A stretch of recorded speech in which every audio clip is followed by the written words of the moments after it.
Hace 2 semanas comenzamos a ver estos últimos versículos que literalmente cierra el primer capítulo y lo estamos bosquejando bajo 5 encabezados. Hace 15 días veíamos que un siervo de Dios es consciente de que Dios lo salvó, pero que también Dios lo llamó para su gloria. Es más, aquí en la iglesia hemos cantado muchas veces una alabanza que dice: haznos un siervo para su gloria. Y la buena noticia, mis hermanos, es que ya somos siervos. Lo que hay que definir si somos siervos para nuestra propia gloria o es para la gloria de Dios. Pero de que somos siervos, somos siervos. También decíamos que en la Biblia tenemos la palabra profética más segura. El canon ya está cerrado, ya no ocupamos que nos venga un profeta a decir algo, porque ya está todo en la Escritura. Sin embargo, es importante ir a la Escritura para recordar lo que Dios nos ha dicho. Y concluíamos diciendo que es importante recordar, que en la Biblia se nos advierte muchas cosas. Se nos advierte que el camino del cristiano muchas veces no es fácil. Hoy quiero que avancemos al verso 19 y quiero que veamos 3 características más de los siervos o siervas de Dios. En primer lugar, un siervo de Dios guarda la fe. Míralo cómo inicia el verso 19. Guardando la fe. Ahora, si tienes tu Biblia abierta, te darás cuenta que el verso 18 termina con una coma, ¿verdad? No termina con un punto. ¿Te das cuenta de eso? Mira, el verso 18 termina con una coma. A fin de que por ellas, las palabras proféticas que Timoteo había recibido, pelees la buena batalla, coma, guardando la fe. Y entonces, entre la coma y la i hay un elemento importante. De hecho, lo veíamos en la última clase de hermenéutica, estos elementos que van como sumando una idea. Entonces, pelea la buena batalla, guarda la fe. Ahora, ¿qué significa guardar la fe? Hay otra versión que dice, mantén la fe. El teólogo Samuel Pérez Milos dice, el verbo de guardar tiene la connotación de que, de que tenemos algo. Y entonces se nos pide que nos aferremos a ese algo. Si vamos a luchar contra las tentaciones, contra las falsas doctrinas, contra todo lo que se levante en contra de la obra de Dios, sí o sí necesitamos aferrarnos a nuestra fe. Mi pregunta para ti es, ¿puedes guardar algo que no tienes? No, ¿verdad? Entonces, si ya tenemos la fe, se nos demanda guardarla. Guardarla también significa sostener firmemente la verdad bíblica, la verdad de la palabra de Dios. Y a pesar de cualquier situación, mantenerse en lo que la Biblia dice. Guardar la fe implica también guardar tus pensamientos bajo la Escritura, para que precisamente las ideas que hoy convergen para destruir la iglesia no nos hagan daño. Hoy en día hay algo que se conoce hermenéutica progresiva, que básicamente la hermenéutica progresiva dice que si los autores bíblicos estuvieran hoy en día, sus puntos de vista fueran diferentes al que escribieron. Hay quienes han llegado a decir que si Pablo estuviera hoy en día viviendo, apoyaría el movimiento LGBT, decía. Eso se llama hermenéutica progresiva. Lo que básicamente ellos dicen es que los tiempos como van cambiando, el mensaje de la Biblia queda obsoleto y entonces tenemos que releer o reinterpretar la palabra de Dios. Ok, ante tantas ideas que, ojo, mucha gente cae, mucha gente termina desviándose, ¿qué se nos pide que hagamos? Que guardemos la fe. Que cuidemos, por así decirlo, que nos aferremos precisamente a la palabra de Dios. Guardar la fe también significa mantenernos firmes en el mensaje bíblico, esforzarnos, cada uno de manera personal y de manera congregacional, a aferrarnos a la palabra de Dios. Recuerda, Timoteo está en Éfeso para detener a falsos maestros. La pregunta es, ¿cómo tú detienes a los falsos maestros? Predicando la verdad, predicando la palabra de Dios, no su palabra. A Timoteo no se le demanda, y de hecho se lo va a decir en la segunda carta, a Timoteo no se le dice, Timoteo, predica tu palabra. No, a Timoteo le dice, predica la palabra, a tiempo y fuera de tiempo. Eso es aferrarnos a la fe, eso es guardar nuestra fe. Y mis hermanos, si queremos ser siervos para la gloria de Dios, te lo digo de corazón, basta ya de lecturas superficiales de la palabra. No podemos ser siervos para la gloria de Dios con nuestras lecturas superficiales de ya leí mi capítulo. Te lo he dicho varias veces, pero te lo vuelvo a repetir esta mañana. Una cosa es leer la Biblia, otra cosa es meditar en ella. ¿Estamos de acuerdo ahí? Mi invitación que yo te he hecho varias veces es, lee la Biblia toda en un año. Ten un plan de lectura, el que tú quieras. Pero a la par de tu lectura bíblica, ten un libro de la Biblia al cual estés meditando. Que no es lo mismo. Porque el problema es que cuando queremos combinar estas cosas, dices, es que yo no puedo avanzar en mis lecturas porque en este versículo Dios me habló. Y ahí me quedé. No, llevo una semana meditando en ese versículo. Es más, ya ni avancé leyendo, dice. Ahí me quedé. Ok, está bien. Es más, te puedes pasar toda una vida en un versículo y no vas a alcanzar sus profundidades. De hecho, un consejo que yo te puedo dar, ¿conoces el Adora, el que hemos hecho aquí? Que pudieras hacerlo uno al día. Eso es meditar en la palabra.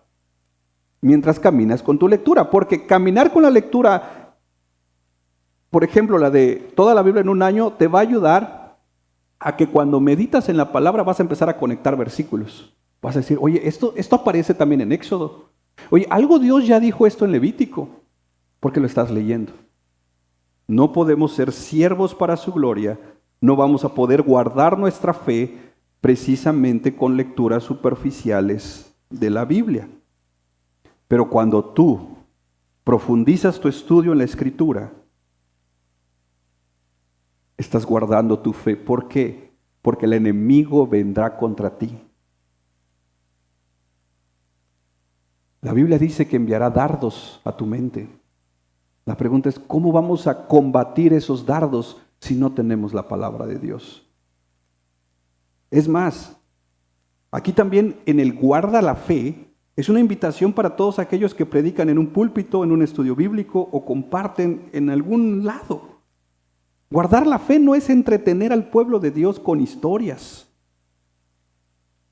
Pero ojo, yo no puedo como pueblo de Dios exigirle al que me está enseñando más de lo que yo no estoy dispuesto a hacer.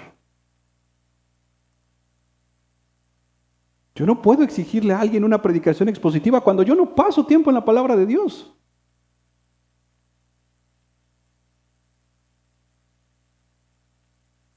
Y es que recuerda, mira tantito tu Biblia y regresa tantito a los versos 6 al 8. Pues algunos, desviándose de estas cosas, se han apartado ¿a qué? A la vana palabrería. Así dice, ¿verdad? Entonces, había gente, lo hemos dicho, en la iglesia de Éfeso, que se habían desviado a la vana, o sea, a enseñar, perdón por la palabra, cada tontería. La pregunta es, ¿por qué el pueblo lo aceptaba? ¿Por qué nadie del pueblo se paraba y decía, oye, eso no es bíblico? ¿Por qué al pueblo le gustaba escuchar esas cosas? porque el pueblo no iba a la palabra. Mira el verso 7. ¿Quieren ser qué cosa? Aunque no saben lo que dicen, ni entienden las cosas acerca de las cuales hacen declaraciones categóricas. Pero el pueblo, ¿qué decía? ¡Wow! Se ve que sabe. Aunque el otro que está enseñando ni entendía lo que estaba diciendo. Y esto estaba pasando en un contexto de la iglesia, dentro de la iglesia. Y mira el verso 8 que dice. Pero nosotros sabemos que la ley es buena si uno la usa. Entonces, Pablo le dirá a Timoteo más adelante que el siervo de Dios sabe trazar la palabra, dice. Ese elemento de trazar es también como cortar. Corta bien la palabra, la interpreta de manera correcta, dice. Entonces Pablo le dice a Timoteo, Timoteo, guarda la fe. ¿Pero qué es guardar la fe? Porque vuelvo a repetir, uno tiene que entender el concepto de guardar la fe, porque si yo les digo esta mañana, hermanos, guarden la fe, ¿qué van a guardar? Dice, la fe, pero ¿qué? Bueno, guardar la fe no es otra cosa que lo que creemos, que está fundamentado en la Escritura, es fortalecerlo con la palabra de Dios, de tal manera que cuando vengan los embates del enemigo, tú puedas simple y sencillamente mantenerte de pie diciendo, eso no es cierto, la Biblia dice. Eso es guardar la fe. Cuando venga la tribulación, cuando vengan los problemas, ¿de qué promesa de la Biblia te agarras? Cuando vienen las situaciones difíciles, ¿de qué escritura estás firmemente arraigado? De tal manera que digas, vendrá río contra mí, vendrá esto contra mí, vendrá esta situación contra mí, pero mi fe no va a cambiar porque la Biblia dice esto y esto. Eso es guardar la fe. Timoteo, van a venir contra ti falsos maestros, van a venir contra ti gente que literalmente se va a levantar en tu contra. Timoteo, necesitas guardar la fe cuando todo esto pase. Y mis hermanos, tú y yo necesitamos guardar la fe porque en la medida que los tiempos avanzan, más y más situaciones se van a levantar en contra de la iglesia como un elemento de que Cristo está por llegar en cualquier momento. Y una de las formas que Satanás ataca es precisamente a través de la falsa enseñanza. Pero nuevamente, ¿por qué la iglesia de Éfeso aceptaba a estos maestros? Porque no leían la Biblia. Y a veces, perdón que lo diga, y espero no sea tu caso, no lo estoy diciendo por alguien en particular, pero es triste ver a cristianos con la misma actitud que el católico romano, que pareciera ser que tienen prohibido leer la Biblia. Mis hermanos, no te prohibimos leer la Biblia. Es más, te invitamos a que lo hagas y hasta cursos hemos dado de interpretar la Biblia, para que la interpretes por ti, para que tú conozcas a Dios. Y cuando lo conozcas, ames a Dios, y cuando ames a Dios, le sirvas a Dios. De verdad, que tu fe no descanse solamente en los cultos de domingo, por favor. Qué triste es ver un cristianismo que descansa solamente en el culto del domingo. ¿Y si yo estoy diciendo una herejía? ¿Tú dirías amén? Pues si les aviso, no, ¿verdad? Pero ¿qué tal si un predicador viene como estos que dicen que andaban usando palabras rimbombantes y que yo les diga esta mañana, hermanos, demos gloria a Dios porque Jesucristo es engendrado pero no creado? ¿Cuántos dicen amén? Jesucristo es engendrado pero no creado. ¿Cuántos dicen amén? Se dice amén, hermano. Está en el credo de los apóstoles. Por si las dudas no digo nada, amigo.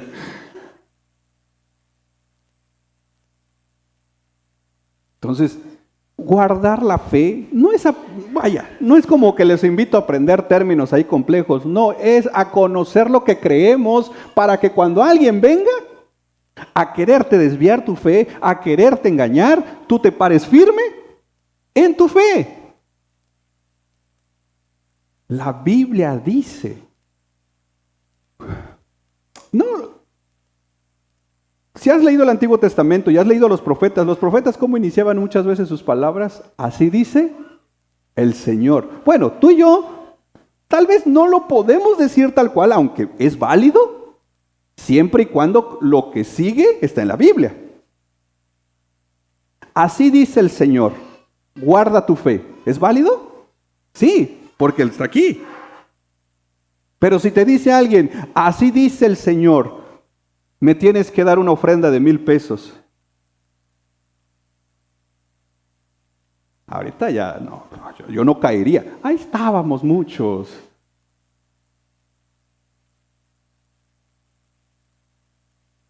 Timoteo, guarda tu fe.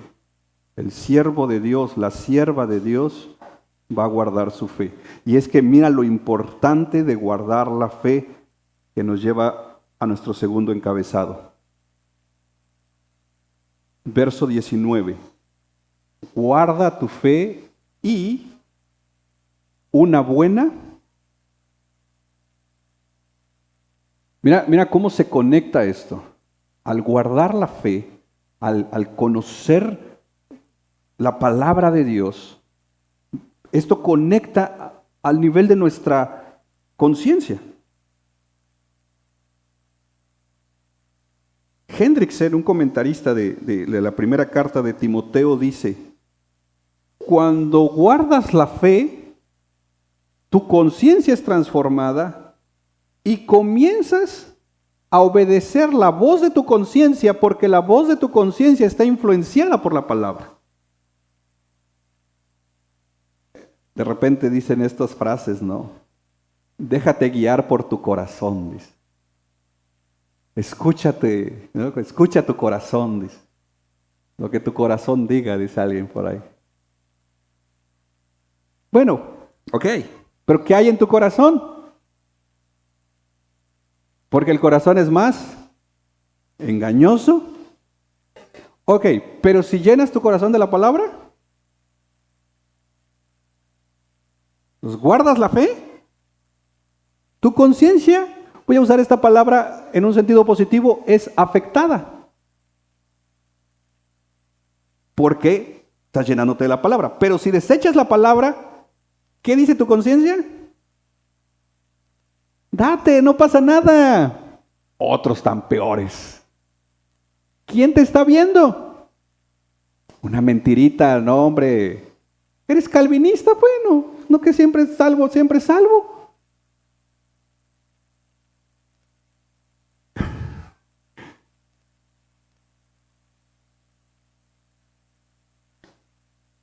Pablo está como enumerando estos elementos, por eso el título de estos 2 sermones es Características de un siervo de Dios, porque parece ser que uno va llevando a la otra. Guarda la fe y esto te va a generar una buena conciencia. Nuevamente, Hendrickson dice, cuando un pecador es llevado a Cristo, lo primero que se regenera es el corazón. Ahora, Pablo ya habló de esto en el verso 5. Si puedes ver tantito el verso 5, te darás cuenta que Pablo solamente está repitiendo algo que ya mencionó. Verso 5, pero el propósito de nuestra instrucción, la instrucción es la palabra de Dios. ¿Qué va a producir la palabra de Dios? Dice, es el amor nacido de un corazón puro y de una buena conciencia. Entonces, Pablo ya habló de esto, de que la palabra de Dios, la instrucción de la Escritura va a producir una buena conciencia. Ahora, buena conciencia aquí lo que significa es un corazón, una conciencia literalmente sensible a la voz de Dios. Esto es lo que está diciendo en buena conciencia. Una conciencia sensible a la voz de Dios. ¿Dónde escuchamos la voz de Dios? En la palabra. Es por eso que Pablo va a decir, guarda la fe, llénate de la palabra, porque la próxima vez que quieras decir una mentira, ¿quién te va a detener? Tu conciencia. Pero porque tu conciencia está sensible a lo que el Espíritu Santo va a decirte. Hey, eso es mentira.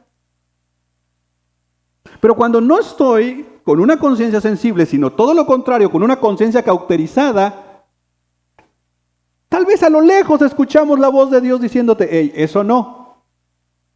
Pero es tan débil esa voz que la hacemos a un lado.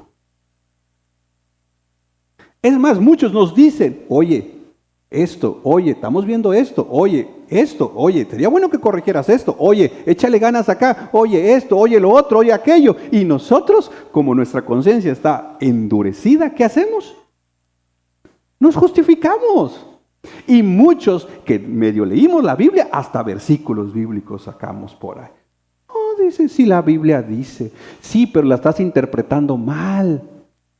Porque para justificarnos, vaya, para justificar nuestro pecado hasta textos bíblicos podemos encontrar. ¿Se fue a echar trago el hombre? Como Noé. A mí de repente cuando me dicen eso me dan ganas de decirle, mira, construye primero un arca y después, mira, vete a emborrachar si quieres. El que cometió adulterio, Salomón, dice. Si el hombre más sabio cayó, yo que no soy sabio, ¿qué puedo esperar de mí? Entonces, eso habla de que no estoy guardando la fe. Mi conciencia, literalmente, mira, ¿alguna vez has subido al colectivo?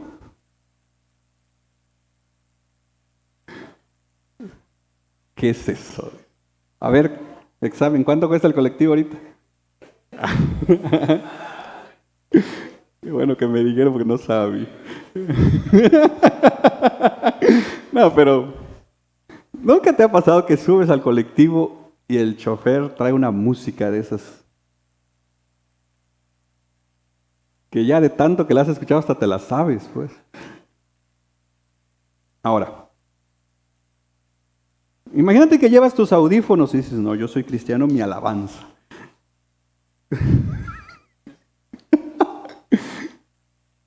Decía un pastor allá en Morelia, dice, de tu playlist de Spotify habla tu corazón, decía. Pones tus audífonos y pones tu alabanza. Pero si te has fijado, aún con los audífonos alcanzas a escuchar todavía la música de que llevan ahí. Y a veces hasta escuchas, que no exactamente qué dicen, pero escuchas las voces. Ok, ¿qué haces? Escucho la plática, está buena. Pero, ¿qué sería lo lógico? ¿Subirle volumen a qué? No le dices, chofer, súbele. No. O quién sabe. Le subes volumen a tus audífonos. Ahora, ¿eso silenció las voces? No, ahí siguen. ¿Pero qué hiciste? ¿Te concentraste en una? Bueno, lo mismo pasa en la vida cristiana. Hay tantas voces. La del enemigo. La del misma que tú te generas. Escuchas voces. Y en medio de tantas voces, ahí está también la voz de Dios. Cuando guardamos la fe, lo que estoy haciendo es subirle volumen a la voz de Dios. No es que las otras se callaron. Es más, puede ser que hasta el enemigo también le suba. Pero tú ya estás escuchando. Ahora, Muchos quieren y van a los cultos queriendo que haya un profeta o alguien que diga, a ver, ven, pásale al frente, así dice el Señor. El Señor dice que estás bien endeudado. Y uno, ¿cómo lo supo?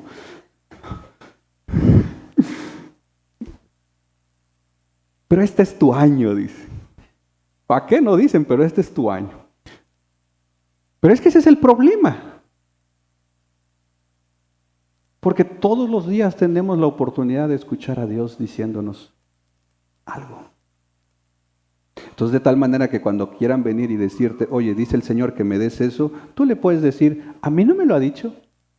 Yo ya platiqué con él y no me lo ha dicho, pero si me dice que te lo dé, yo te llamo y te lo llevo. Pero a mí no me ha dicho nada. Porque hoy hablé con él. ¿Pero qué cuando la gente pasa tiempo sin Dios? Viene entonces aquel y te dice, así dice el Señor. ¿Y qué dice la gente? Sí, porque es el hombre de Dios y está más cerca de Dios. No, hermanos. Gracias a Dios que estamos en un país donde tenemos acceso a una Biblia. Valorémosla. Porque guardar la fe no es, voy a guardar la palabra, dice. Todavía dice, esta Biblia está bien bonita, ni la voy a usar, dice. Porque se va a maltratar. ¡Para eso es! Esta no la voy a sacar de su empaque, dice. Porque viene firmada todavía, dice.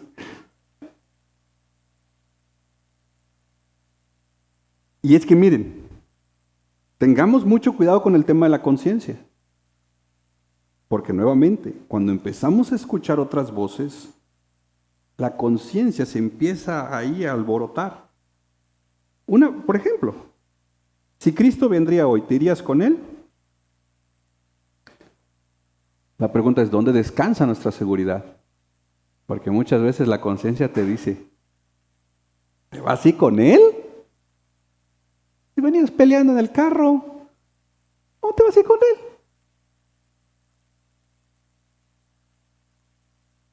Por ejemplo, el Señor nos permite conocerlo más a través de su palabra y la idea es que el Señor, mira lo importante aquí, a diferencia de las religiones, que las religiones muchas veces te exigen cambios externos, el cristianismo no es así. El cristianismo comienza a transformarte aquí. El cambio viene de aquí, porque son, como diría un libro por ahí, cambios más profundos, porque vienen de aquí del corazón. Entonces, escuchamos su palabra, guardamos la fe y nuestra conciencia es transformada y en ese proceso de que una conciencia más sensible escucha más y mejor la voz de Dios, tú empiezas a tomar decisiones y decir, ok, esto para mí era muy común que yo lo hiciera, pero ya no lo voy a hacer. La pregunta es, y nunca falta el comentario, ¿qué tu pastor te regaña? ¿Qué ya estás como, no te dejes engañar, dice, ¿no? Y es ahí donde uno dice, no, es que mi pastor ni enterado está que yo echaba trago. He empezado a cambiar porque Dios ha ido cambiando mi conciencia. Es Él el que me ha ido transformando. El pastor no transforma a nadie. Es el Señor. Que cuando guardamos la fe, dice el verso 19, va generando una buena conciencia. Y esto me lleva a mi tercer punto, ahí mismo en el verso 19.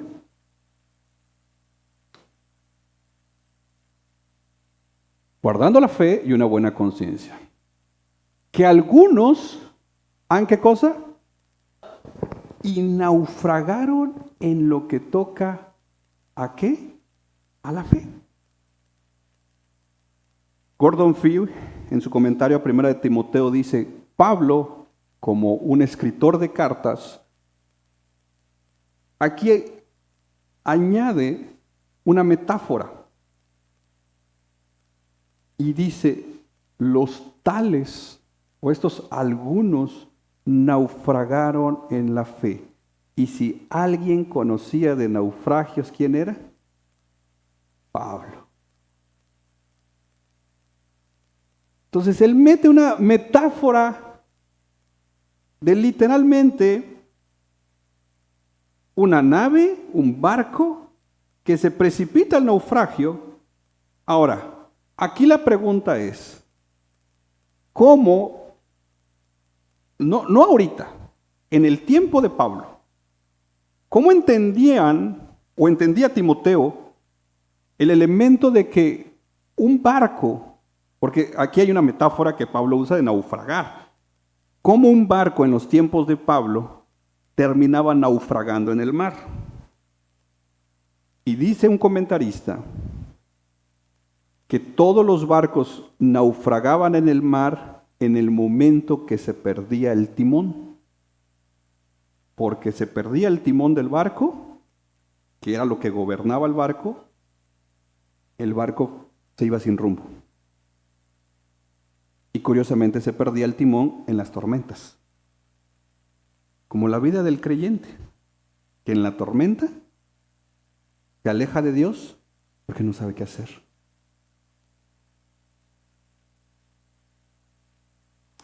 Mira la línea de pensamiento que Pablo está trayendo. Lo dijimos desde la semana pasada. Los siervos de Dios son conscientes de su llamado, pelean la buena batalla, guardan la fe, tienen buena conciencia y van a perseverar hasta el fin con la ayuda de Dios.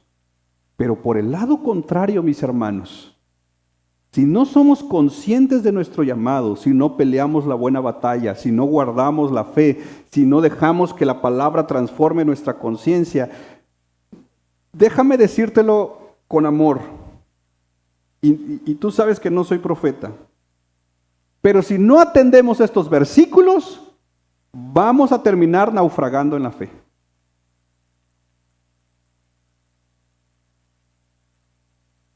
¿Podrías poner este mismo versículo pero en la NTV? Quiero que veas algo en la NTV aquí. Aférrate, ¿qué? A tu fe en Cristo, lo que dijimos, guardar la fe, ¿verdad? Mantén limpia tú. ¿Cómo limpiamos la conciencia? Con la palabra de Dios. Ok, aquí está el asunto que quiero llegar. Pues algunas personas, ¿qué hicieron? Ahora, pero mira qué dice acá. Desobedecieron a propósito, ¿qué? Y como resultado,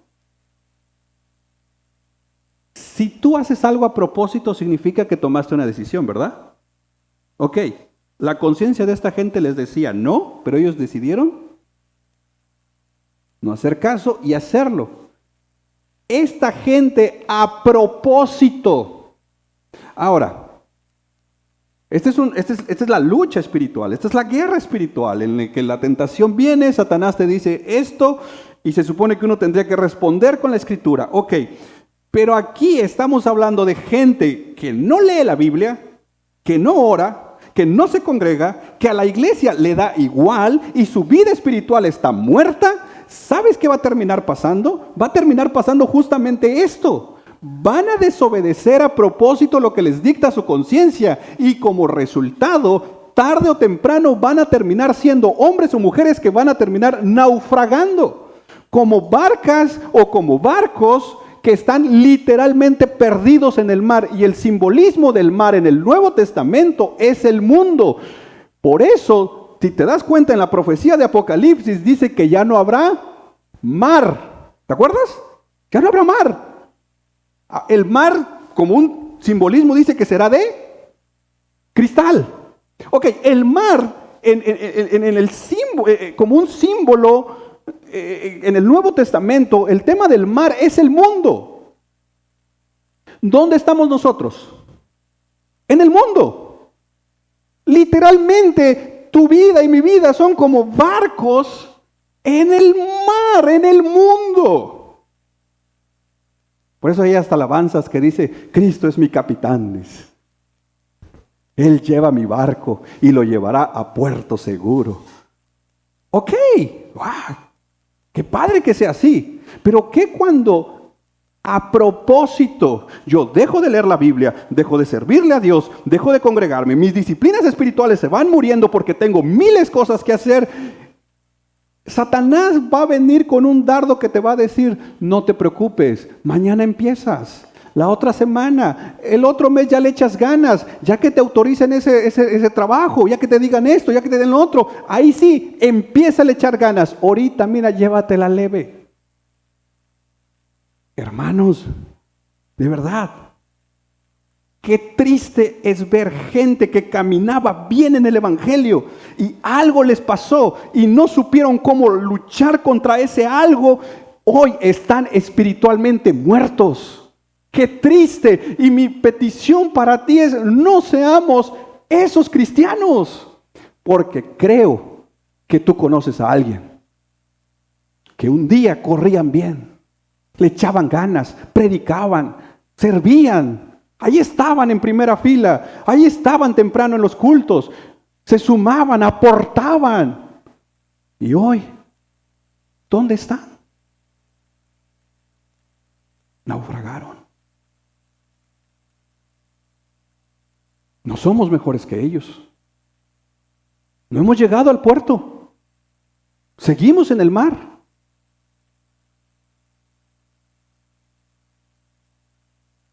Si un barco comienza a naufragar, es porque ha desechado su timón, ha desechado lo que le gobierna.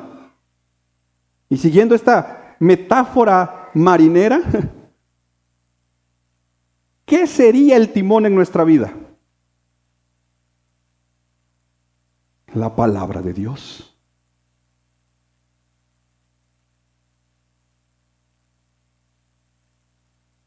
Y no solo para nuestra vida. Para la iglesia, su timón es la palabra. Si yo desecho ese timón, es como Dios diciéndome, ¿quieres tú manejar el barco? Dale, date. Como congregación, el riesgo también está. Si dejamos y no cuidamos este púlpito,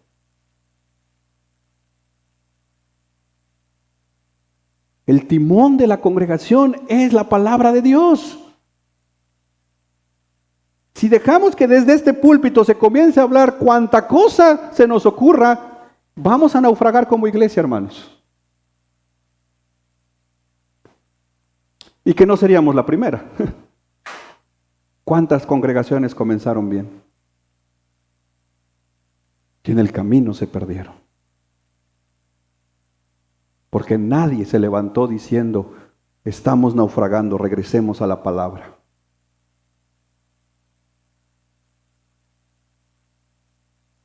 Sí, está bien. Alguien podría decir, bueno, lo bueno que a nivel iglesia no es mi responsabilidad porque yo ni predico. Dice.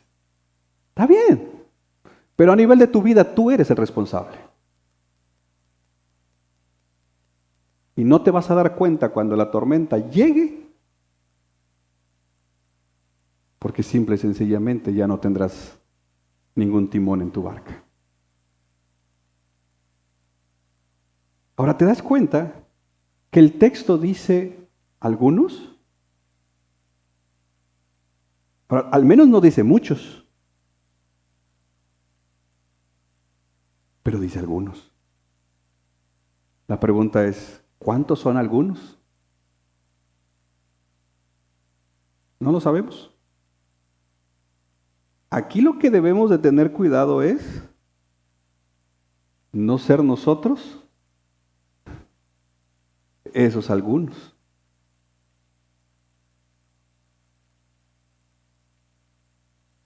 Dice Hendrickson, si un naufragio literal es doloroso, cuanto más el naufragio espiritual.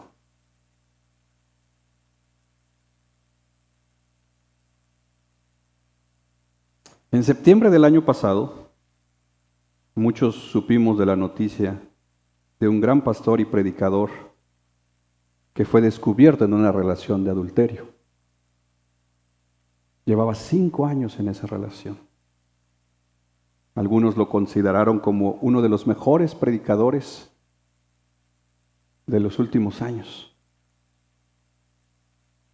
En lo personal, un hombre que admiraba mucho.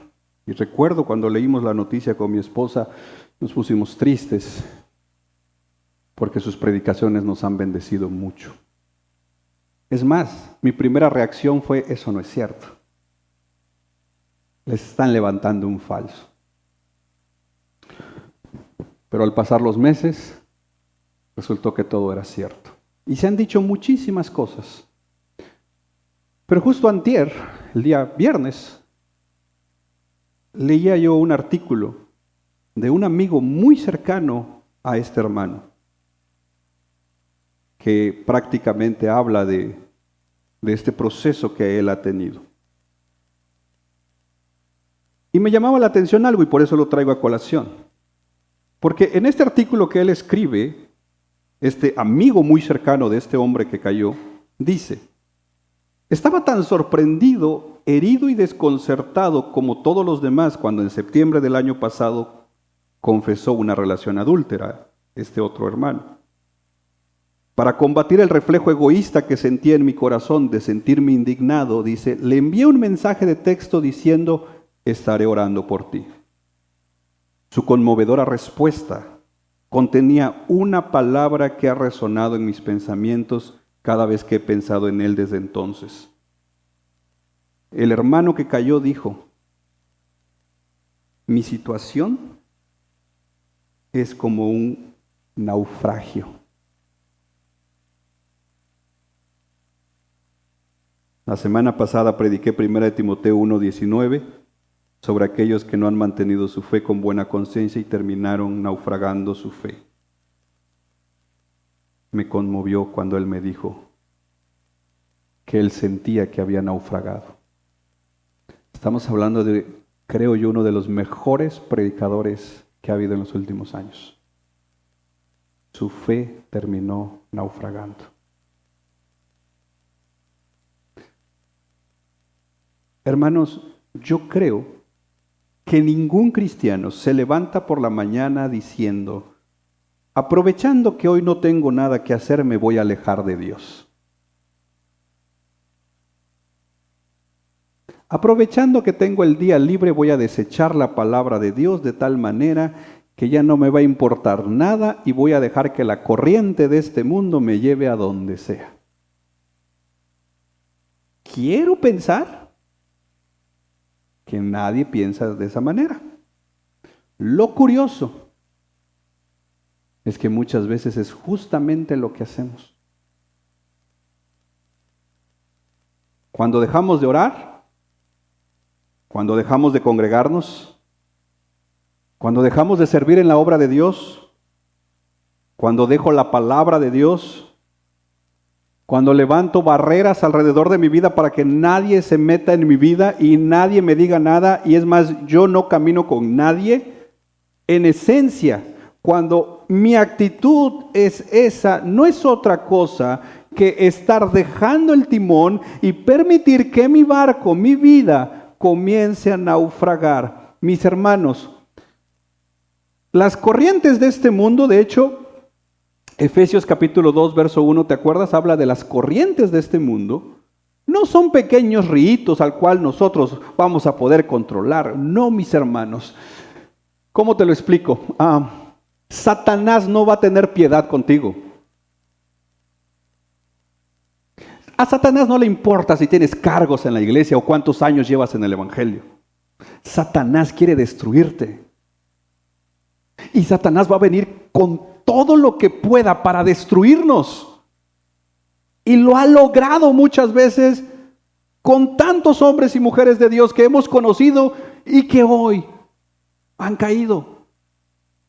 Este hombre del que te hablo dice que le dice a su amigo: yo estoy consciente que al ministerio nunca voy a poder volver. Devolvió dineros de anticipos de libros que iba a escribir.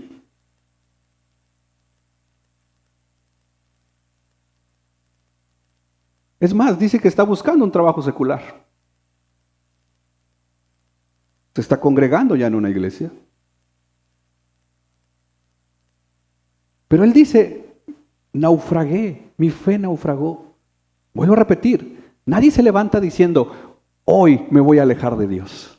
No, hermanos, comienza con pequeñas decisiones, como por ejemplo cuando decimos, hoy no tengo tiempo para orar. Hoy no tengo tiempo para leer la Biblia. La iglesia, si puedo voy. Si puedo me sumo. Esas actitudes, mis hermanos, van a terminar tarde o temprano cauterizando nuestra conciencia de tal manera que cuando el Espíritu Santo quiera hablarnos, nosotros ya no vamos a hacer caso.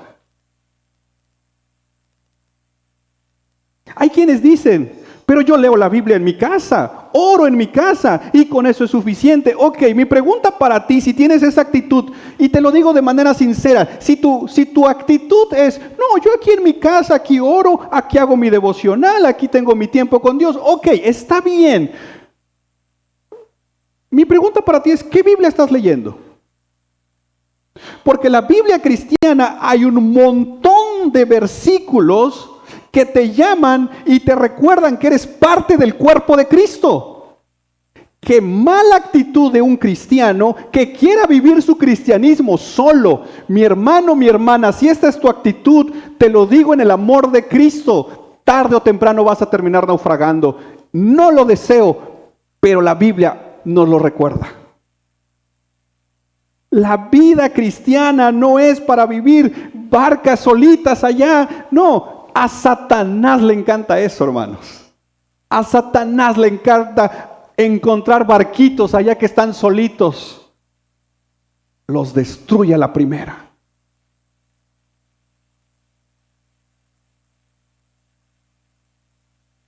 Eres parte del cuerpo de Cristo. Eres parte de una comunidad.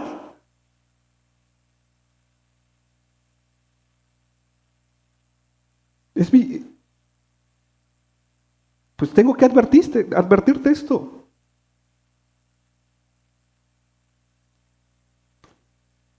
Y para muestra, mira el verso 20.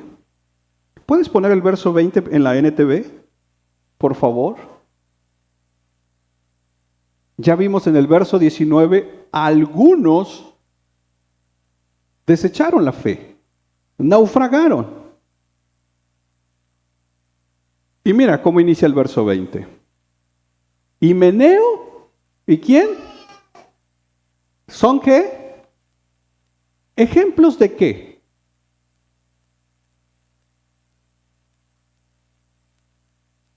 De lo que no hay que hacer. ¿Puedes tantito poner el verso 19 ahí en la NTV? Algunas personas, ¿qué hicieron? Lo que les dictaba su conciencia y como resultado, su fe. Verso 20. Himeneo y Alejandro son. Es decir, esto Himeneo y Alejandro era parte de los algunos. Entonces, ¿qué hizo Pablo cuando Himeneo y Alejandro no guardaron la fe, no pelearon la buena batalla? Decidieron, a propósito, rechazar la palabra de Dios. Decidieron desobedecerla. ¿Qué hizo Pablo?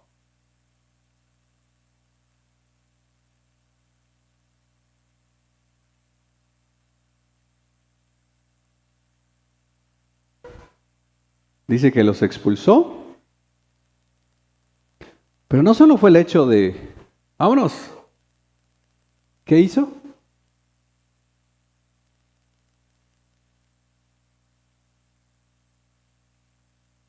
Hermanos, esto es cosa muy seria. Esto no es un juego, hermanos. El cristianismo no es un juego. Con Dios no se juega. Aquí no es que sales a jugar con la gloria de Dios y te deja ganar. No, hermanos. Con Dios no se juega.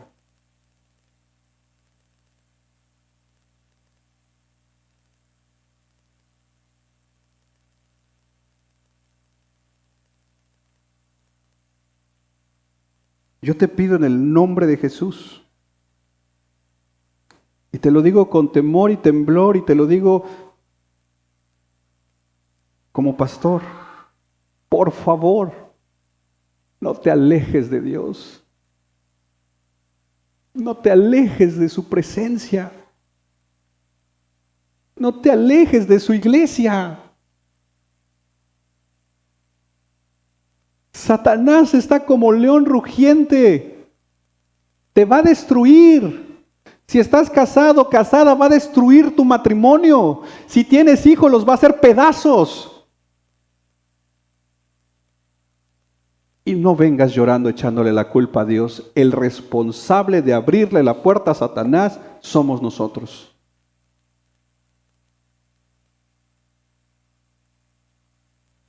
De verdad, te lo pido en el nombre de Jesús, iglesia. No te alejes del Señor. Mira lo que hizo Pablo. Ahora, Pablo lo hizo bajo dirección del Espíritu Santo. Entonces, en última instancia, ¿quién lo hizo? Dios. ¿Y no nos encanta ese versículo que dice Dios es el mismo? Ayer, hoy. Entonces, ¿Dios lo puede volver a hacer? ¿Dios podría entregarnos a Satanás?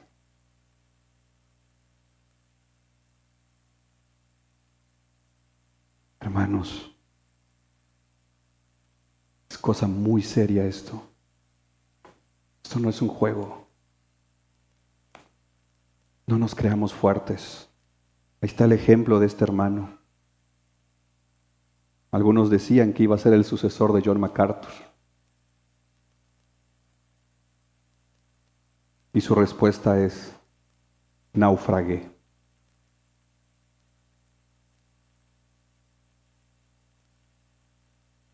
Oramos. Padre,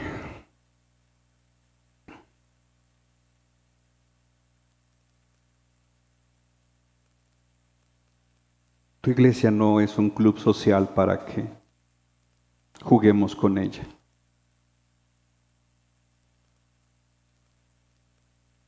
No buscamos rellenar espacios en nuestra agenda, Señor.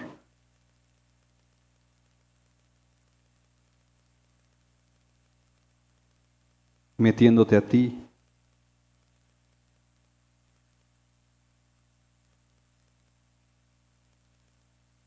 Padre, perdónanos. Y si nos hemos alejado, Señor, vuélvenos a ti antes que la disciplina llegue. Porque las veces que hemos sido disciplinados, aunque ha sido bueno para nuestra alma, duele y duele mucho. Señor, yo creo que estás hablándonos a tiempo para volvernos a ti. Perdónanos, Señor, perdóname. Perdóname, mi Dios.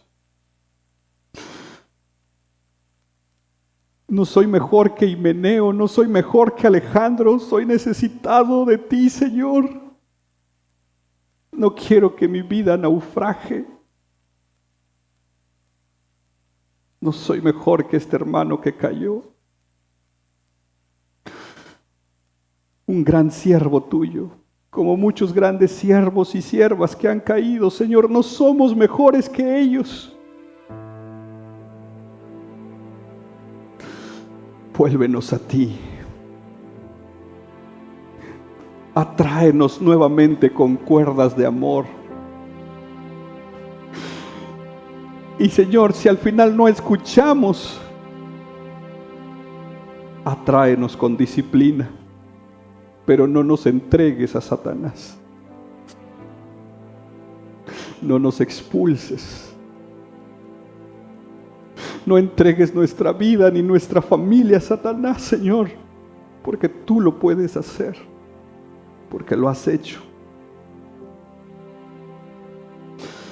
Señor, háblanos a tiempo, por favor, y fuera de tiempo, vuélvenos nuevamente. a enamorarnos de ti.